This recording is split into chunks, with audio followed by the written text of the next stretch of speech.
An info hazard is a piece of information that actively brings you harm simply because you know it exists. It is an idea that infects your mind and physically corrupts your environment. By clicking on this video, you have just exposed yourself to an active info hazard. Right now, a 72-hour survival timer is ticking down. When that timer hits 0, you will experience a fatal encounter with a specific, vengeful entity from Japanese folklore. If you fail to follow a precise set of instructions, you will die. To survive what is coming for you, you need to understand exactly how this entity was created. The timeline begins in 1970s Japan. The ground zero for the curse was the hyper-isolated winter wasteland of Hokkaido. Temperatures there regularly plummeted well below freezing, and heavy snowstorms completely cut the region off from the outside world. Understanding the sheer isolation of this freezing geography is the only way to decode the bizarre survival instructions you will need to use in exactly 3 days. Late on a winter night, a 2-car cargo train was hurtling through that pitch-black darkness. There were no passengers aboard, just a driver named Takashi and his assistant, entirely surrounded by ice and howling wind. Inside the cabin, it was absolutely freezing. The two men were shivering that Takashi ordered his assistant to open a floor heating vent to let warm air up from the engine. For a brief moment, both men took their eyes off the windshield. When Takashi finally looked back up, his headlights illuminated a terrified woman. She was standing dead center on the tracks, completely trapped and unable to move out of the way.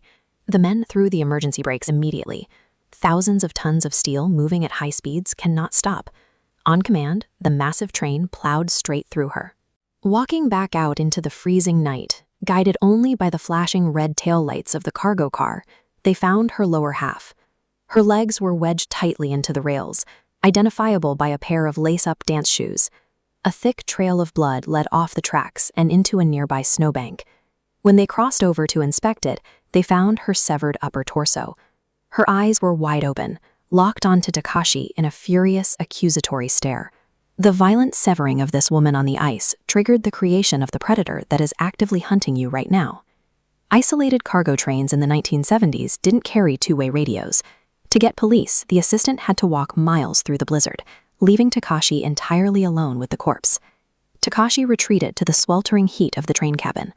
Exhausted from a 24-hour shift, he tried to close his eyes, but his mind kept flashing back to the woman's severed torso and her dead, furious eyes. Cutting through the howling wind outside, he heard a new noise. It was a rhythmic, metallic grinding sound, like heavy metal dragging aggressively across the ice. The grinding rapidly escalated, pulling closer and closer to the train car, until the cabin door suddenly slid open. Takashi let out a massive scream. An hour later, the assistant returned with local police. When they checked the cabin, Takashi was gone. When they checked the snowbank, the woman's torso had vanished entirely. Shining their flashlights into the darkness, the officers noticed a massive drag mark of blood cutting away from the tracks, leading straight toward a towering structure in the distance. They followed the trail to the base of a massive utility pole. When they aimed their lights upward, they found Takashi. He was completely disemboweled, his lifeless body draped over the top metal platform. Before the men could process the impossible height, the bloody torso crawled over Takashi's corpse. She peered down from the platform, then lunged toward the ground, catching and ripping open the assistant before the police could even draw their weapons.